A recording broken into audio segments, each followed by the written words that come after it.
My guest this week is the award-winning Nigerian writer and author Chimamanda Ngozi Adichie. Named by Time magazine as one of its most influential people, her writing covers everything from war to feminism to most recently a very personal take on grief, having lost both of her parents in quick succession. I want to ask her about being described as fearless for speaking her mind, and also what it was like to team up with Beyoncé to try and promote feminism.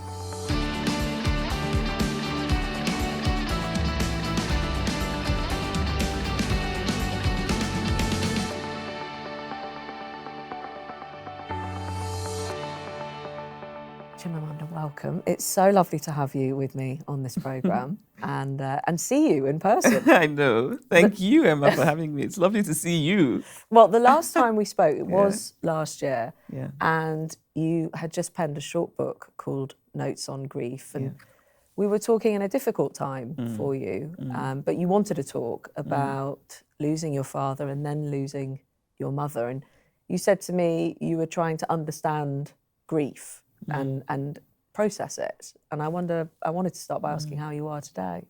Well, I think I'm learning that a lot of living is sort of pretending to be fine. So I think I'm doing that very well. Yeah, I'm fine. Thank you for asking. But I think everything happy that happens to me now is always tainted by a kind of sort of like a residual sadness. And it's because I just adored my parents, and it still feels very, very disorienting for me. I bet. Yeah. I mean, you talked about those stages as well, you know, coming undone, feeling unmoored, but you're right about the world expects you to get back to some place and you have your responsibilities as well. And you do, you just sort of, but you carry something with you always. And it's interesting because I thought that I would be more aware of this kind of emptiness in my life when I'm sad, but actually it's when I'm happy. It's when I'm having a lovely day and suddenly I think, my God, I can't FaceTime daddy. And I had a thing in the US last month where I got a lovely medal, and I love those things because I just love shiny things. And all I could, I really did want to take my phone and FaceTime my parents, because that's what I've done my whole life when I've been given something meaningful. It's to call my parents. Well, they're the people who cheer you on. Yeah. So I really was going to FaceTime them and thought, wait, I can't. No. And so it's those moments that are really just painful.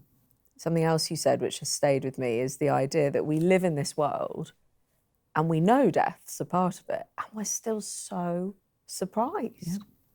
It's incredible. Yeah.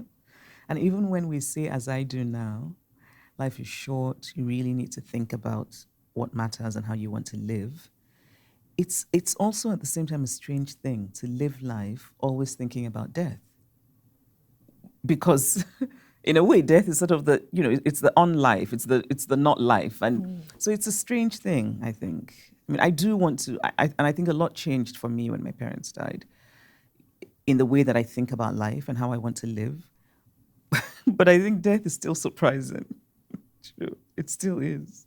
One of the ways, I mean, I don't know how much this speaks to you, but people talk about faith and that helping them through these sorts of times. Do you have that in your life? Have you come back to that? It's very complicated. After my father died, I was raised Catholic. So I'm Catholic. Well, raised Catholic. There's a difference, I think, for me between being Catholic and being raised Catholic. One doesn't have a choice in one. The other, you kind of have a choice. And I started going to Mass because I found that I found it soothing, but particularly because it was what my father did. My father was just, this lovely, faithful Catholic. But then I had trouble with the Catholic Church in Nigeria. And I was so angry that I stopped going. And it's a long story, but I'll just say very briefly that when my mother died, at my mother's funeral, a priest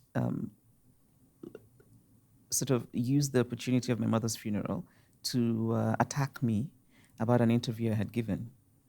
And so, imagine just sitting there as being completely lost because you still do not understand what happened. Your mother is gone, and my mother died so suddenly.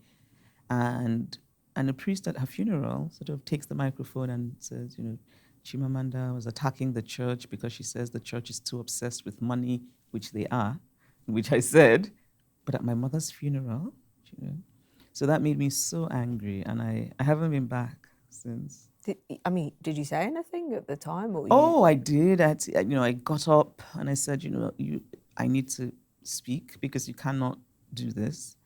And I then I did spend a lot of time sort of seeking redress, writing to bishops, and nothing.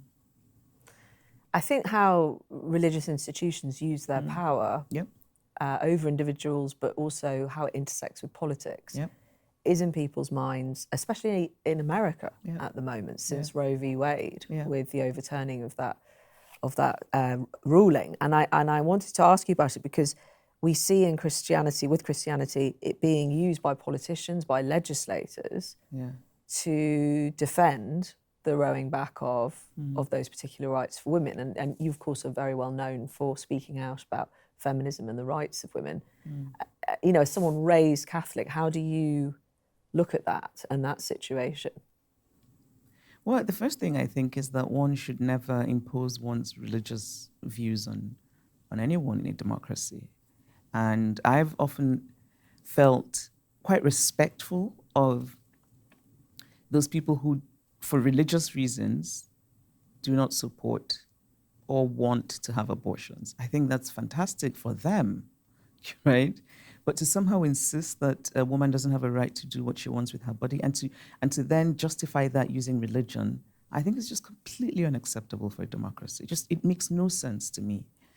I mean, for me, being Catholic doesn't mean sort of agreeing with everything. Even when I was a child growing up, I was a bit of I think at catechism classes, I think that they were irritated with me because I would sort of poke holes at some of the things that we were being taught. If collectively as a society, we really believe that women are equal, we would not be having this conversation. If you step back and think about it, it's actually almost surreal to say your body doesn't belong to you. It's a very strange thing, I think. A lot of people describe you as fearless now, in this age that we live in, where social media was meant to liberate us and allow us to but share in fact views. has imprisoned us, I think. And there's a real concern in particular that women are being pushed out of the public square, not saying what they really think. Yeah. Do you have that concern? For myself, no. For women, yes. When I'm called fearless, I guess it's nice, but I don't really think of myself as fearless. This is what I've always been, really. I think part of the reason I'm so fiercely feminist about the way I look at the world is that I knew from a very young age that to be a girl and to be as I was, which was sort of, outspoken, asking questions, was kind of seen as odd. So even now, I think as sort of an ostensibly full-grown woman, to be told, you really say what you think, it's a thing that's a compliment for women, not for men. But I think we're also living in times where to say what you think, yes, that's true, has also become something that people are called fearless for. Yes, that's which, true. Again, to use your word from earlier, has a surrealism to it. I know it's only one platform, but it is the platform a lot of the time of debate in terms of social media, with Twitter now being run by Elon Musk. Some people, men and women, have left the platform in protest. Equally, others are saying now there will be or could be real freedom of speech. Do you have a view on that? I don't think one person should be in control of a platform that has that kind of outsized social influence. I just don't think it makes sense. And people can say, oh well, he bought it, it's his, or before they would say, oh, they're just really beholden to only their shareholders. But I think it's a public utility. We should think of it as a public utility. So it really shouldn't be one person. This is the way we live now, sadly. And we have to figure out a way to, I'm going to sound like a preacher. We need to do better. But I really think we do. I don't think we can change, I think we can change how we use the platforms. I really detest this kind of piling on that happens when people have said something that somebody doesn't like. And, it's not just that you criticize them, it's that you you publicize their address, you put their children's schools online, that sort of thing.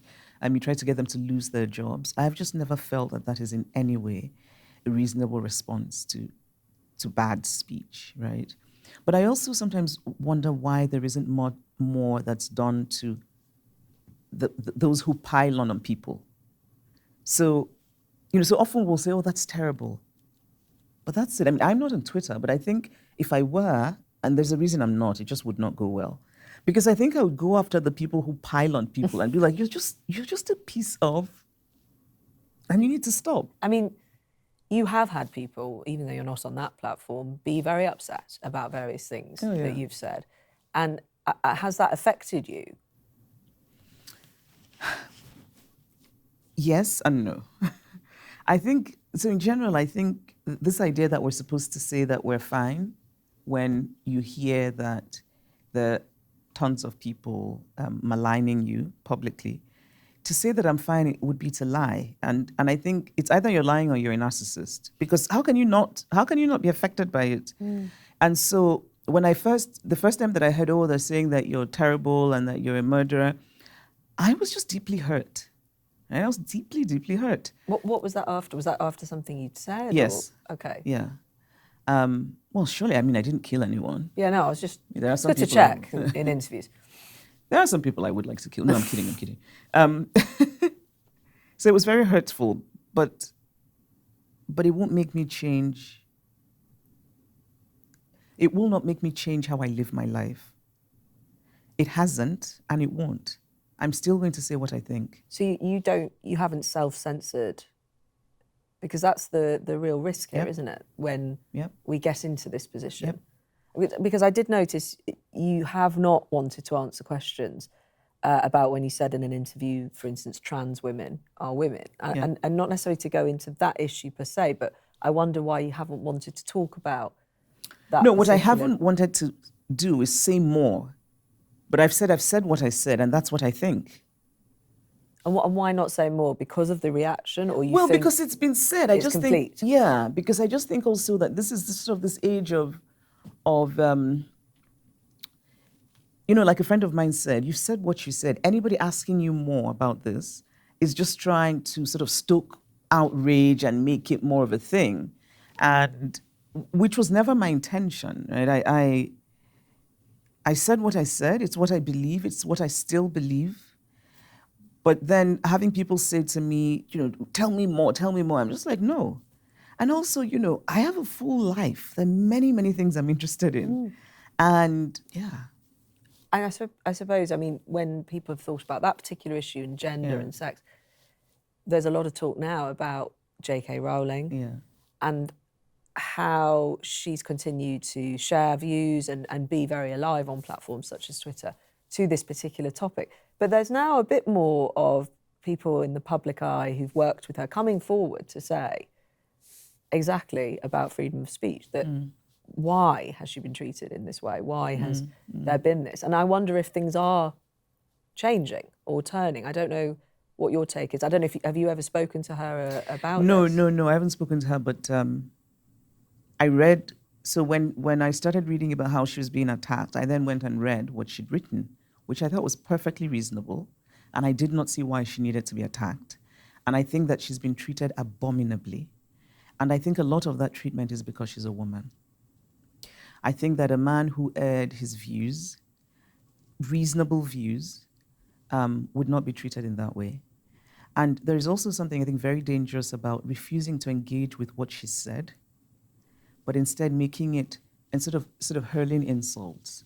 When I read her, I remember reading what she'd written and underlining bits because this I was talking is the essay on sex and gender. Yeah, underlining bits of it because some young people in Lagos had said, "Oh, she's terrible. She's transphobic. She wants to kill trans people," and so I said to them, "Where does it say that here?" And I don't even mean in a literal sense because there are ways that you can read something to mean something else, but none of them could point it out to me. And I suppose this goes to one of the essays you wrote called It's Obscene. You talk about cancel culture and lots of other things in there. But you do express this concern. This particular quote, you say, "We have a generation of young people on social media so terrified of having the wrong opinions that they've robbed themselves of the opportunity to think and to learn and to grow." Yep. you talk to young people, you lecture them. I saw recently you told them to get offline for 3 weeks and read some books, but it's a serious issue, and Yeah. I know you're probably thinking about it as well as a parent, but Yes. what can we do about this? We can try being adults. I sometimes feel as though we have abdicated our responsibility as the grown-ups, because I know what it was like to be young. I thought I knew everything. Now I look back, I'm like, I knew nothing. I was wrong in many of my sort of fierce positions. And I was fortunate that when I was young, there were adults who were willing to tell me, you're actually really not right about that. Here's what you should think about differently. That's not happening now. We're also not saying to young people, you cannot, so I remember talking to students at a university in the US, and it really made me sad because first of all, we meet and we're sort of I'm asking them questions, and it felt as though they were repeating party lines in a way about just general issues. I think it's tough for them. And I just, so I sort of did a little preaching, and I said, can we all agree on compassion? Can we all agree that, not everyone means harm? Can we all agree that people can learn and people change? Just sort of basic things that we seem to have forgotten, I think, There are lots of things I don't know. There are things that I don't understand. And again, not to go back to the famous trans woman is a trans woman, I thought I was saying something obvious. I did not mean to offend anyone. But later I thought, wait, what have I missed? Things I don't understand. So I went back and I started reading things because I just thought I really didn't understand what the noise was about. And so I think about young people, and I'm sure there are many people in my position, which is to say, do not know the orthodoxy, right? And who should be given a chance to know it and then choose whether to accept it or reject it. I don't think that they're giving that chance. Yeah, well, and also they don't feel they have the space necessarily to have those conversations. Yeah. A lot of people want to hear, I suppose, where your feminism is up to, and I wonder, because feminism in that time is less of a dirty word. Certainly in the Western world, it's being sold as a brand. It's by fashion, by the media, but I wonder if it has achieved what it's meant to have achieved yet. No, of course not. It's not going to achieve it in the next 100 years. It took a long time for us to get here. We've had really human history, the length of time that we've been here on Earth. We've had men sort of be in charge. And if we're going to achieve equality, it's going to take a long time. So that it doesn't, I think for me, maybe the question I would be interested in is, are we taking a few steps forward? But at the same time, we're seeing marching, we're seeing protests. And, since the death of Mahsa Amini in Iran, who was held by Iran's morality police for not covering her hair properly, she died on the 16th of September. Those protests are carrying on, led by women in Iran. And also in Afghanistan, women trying to go back to university or their jobs since the Taliban took over. It's very striking. There's a footage going of a few women being whipped by Taliban members. I saw that this morning on BBC. Outside of the university. Yep. But chanting women, life, freedom, which is the same words chosen by women in Iran. And while it's awful what's being denied, there's also something in what's being said. Oh, I find it enormously inspiring. I think that they are just absolute stars. There's particularly the women in Iran and Afghanistan, because you think about what they're standing up against, and I felt that whipping video is such a dramatic sort of example of what their lives are like, but they're still pushing back. I just find it so inspiring. And the women in Iran, when they're cutting their hair and they're throwing the thing in the fire, I actually was weeping watching one of the videos. It was incredibly emotional to see, and also, it's happening now, now, to get your head around that as well. I always wondered if you found it frustrating that some came to your work through Beyoncé as opposed to finding you themselves. No, I'll tell you one of the reasons that I was happy to do, happy to say yes, This is because she, just to say, if people don't know, she took some of your words, sampled some of your words for a song. Yes. About it's feminism. Because I thought that she has such a huge following that there are going to be people who've never heard the word feminism, never thought about it, who will because of this. And for me, that's a wonderful thing. But to have people come to my readings and say, "Oh, I never heard about you," then I heard you on Beyonce, and then they don't want to ask me anything about my books. They want to ask me, "So Beyonce," that doesn't interest me very much. That doesn't work for you, Chimamanda. That's not the way this is going to work. No. But I think also there's a part of me that just, I feel this way about films as well. When people say, "Oh, it's fantastic, your book was made into a film." And I'm thinking, it's nice, but I wrote the bloody book. I want to talk about books. I want books to be cool. I want to be excited about books, And we're just not. And I just feel deeply, deeply annoyed by that. But it's whether we have the wrong heroes and how we look at the world is an important thing to ask. I do. I agree. And also what the responsibility that those heroes have. And I'm wary of talking about this because I do not like people telling me you're a role model, therefore you should not do this. But I think, for example, that Beyoncé making the decision, and people can think what they will about talking about feminism, I think is a really good thing. Because, and I know for a fact that there are many young people who, because of that, suddenly, I know relatives, young nieces, who, Auntie talks about feminism, Auntie writes books. Beyonce talks about feminism, they're like, "I'm a feminist." And now they're making what they think are feminist arguments. And I think it's fantastic because, conversations are happening. Well, it's good to hear that Beyonce helped you get closer to your family. No, among a certain sort of cohort of the family, they suddenly thought, Auntie's not too bad. She's okay. Yeah, she's, she's tolerable now. What are you working on now? I cannot tell you. You can't tell me. No. You don't like saying it, do No. you? Till No. it's done. Okay, but No. but writing, I imagine, or okay. The creativity though, has it come back since your daughter? Is it coming? It's slowly coming back. But I think again, that's amazing for women in particular to be able to hear you say that because again, it's not something that's talked about, the long after effects. Yes. I think it's really important to talk about. And also to talk about it knowing that we love that we had the gift of motherhood and babies and we adore them. A gift if you want it. It really is. It really is. But, we should talk about the other things because nobody told me about I had horrible joint pains in my fingers. And nobody told me about the constipation. And I just feel like we need to talk about these things. And you laugh at when I say constipation, which apparently is the puzzling response I get from other people as well. No, we should talk about, I personally was shocked. And I was like, what's happening? And my husband is a doctor. And he was sort of, "Oh, you didn't know?" And I wanted to punch his face. I was like, of course I didn't know. Well, there's two types of constipation here. There's the literal and the creative. So we've covered both. I like that. That's actually fantastic. Chimamanda, thank you very much for talking to me and to all of us today. It's been a pleasure and memorable, as always. Thank you, Emma. And thank you so much for being with us. Until we meet again, take care and goodbye.